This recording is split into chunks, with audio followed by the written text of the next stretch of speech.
1999 में पाकिस्तानी सेना के बड़े पैमाने पर कारगिल के द्रास सेक्टर में घुसपैठ के चलते भारत और पाकिस्तान में युद्ध छिड़ गया, जिसमें भारत ने घुसपैठियों को बाहर खदेड़कर युद्ध में जीत हासिल की।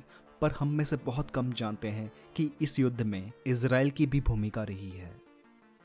कारगिल की ऊंची चोटी पर बैठे पाकिस्तानी घुसपैठिए बड़ी आसानी से भारतीय सेना की गतिविधियों को देख रहे थे और उन पर हमला कर रहे थे, जिसकी वजह से भारतीय सेना के बहुत से जवान वीर गति को प्राप्त हो रहे थे। इसी बीच भारतीय वायुसेना का सहारा लिया गया और भारतीय वायुसेना ने ऑपरेशन सफ़ेद सागर की शुरुआत की। युद्ध में भारत सरकार ने भारतीय वायुसेना को सख्त निर्देश दिए थे कि भारतीय लड़ाकू विमान बिल्कुल भी एलओसी क्रॉस न करें, ताकि पाकिस्तान के साथ पूरी तरह युद्ध में शामिल होने से बचा जा सके। वायुसेना को कब्जे वाली चोटियों पर पाकिस्तानी बंकर्स पर बमबारी करनी थी, पर इनएक्यूरेट बॉम्ब और उनकी लिमिटेड रेंज की वजह से यह इतना आसान नहीं था। इसलिए लड़ाकू विमानों को पाकिस्तानी सेना के कब्जे वाली चोटियों के बहुत नज़दीक उड़ान भरनी पड़ रही थी, जिसके कारण पाकिस्तान ने भारत का Mi-8 हेलीकॉप्टर और MiG-21 एयरक्राफ्ट मार गिराया और भारत को एक और एयरक्राफ्ट खोना पड़ा इंजन फेलियर होने की वजह से। अब भारतीय वायुसेना को एक ऐसा हथियार चाहिए था जो काफ़ी लंबी दूरी से अचूक वार कर सके, जिससे विमान को भी कोई नुकसान न हो और दुश्मन के बंकर्स भी तबाह हो जाए। और इसी बीच मदद आती है इजराइल से। कारगिल से पहले 1997 में भारत ने इजराइल के साथ इजरायली पॉड्स के लिए कॉन्ट्रैक्ट साइन किए थे। इन इजरायली पॉड्स को मिराज और जैगुआर एयरक्राफ्ट में फिट किया जाना था।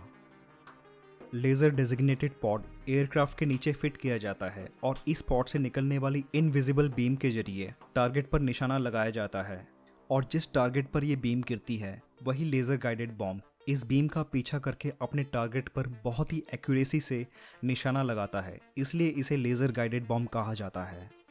भारत के पास अमेरिका से आए पेवे लेज़र गाइडेड बॉम्ब किट पहले से ही मौजूद थे, पर दिक्कत ये थी इसे चलाने के लिए फ्यूजेस की ज़रूरत थी, जिन पर अमेरिका ने भारत के 1998 में पोखरण टेस्ट के चलते रोक लगा दी थी। ऐसा नहीं है कि भारतीय वायुसेना के पास दूसरे लेज़र गाइडेड बॉम्ब नहीं थे, बल्कि सेना के पास 60 मैट्रा एलजीपी और Thomson CSF laser designated pod ऑल्टिस पहले से ही मौजूद थे, पर ये काफ़ी महंगे थे और इन्हें केवल दुश्मन के बहुत ही महत्वपूर्ण स्थान जैसे कि डैम्स और ब्रिजेस पर टारगेट करने के लिए इस्तेमाल किया जाना था। इसी बीच भारतीय वायुसेना ने दूसरा विकल्प लिया। सेना इजरायली पॉड्स इस्तेमाल करना चाहती थी। इजरायली और भारतीय टेक्नीशियंस ने भारतीय विमानों के सिस्टम में मॉडिफिकेशन करके इजरायली पॉड्स के साथ अमरीकी लेज़र गाइडेड बॉम्ब एयरक्राफ्ट में लैस कर दिए। 24 जून की सुबह 7 बजे के करीब भारतीय वायुसेना के 2 मिराज विमानों ने उड़ान भरी और टाइगर हिल के करीब 7 किलोमीटर की दूरी पर आकर उस पर लेज़र गाइडेड बॉम्ब सफलतापूर्ण दाग दिए। और कारगिल युद्ध में यह सबसे बड़ा टर्निंग पॉइंट था।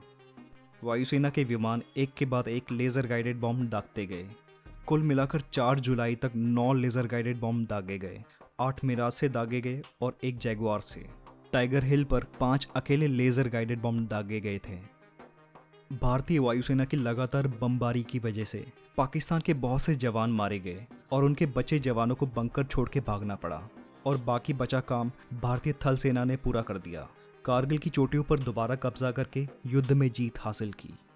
कारगिल युद्ध में इजराइल ने न सिर्फ लेज़र गाइडेड बॉम्ब से मदद की, इसके अलावा मोर्टर, एम्यूनेशन और ड्रोन्स भी सप्लाई किए थे।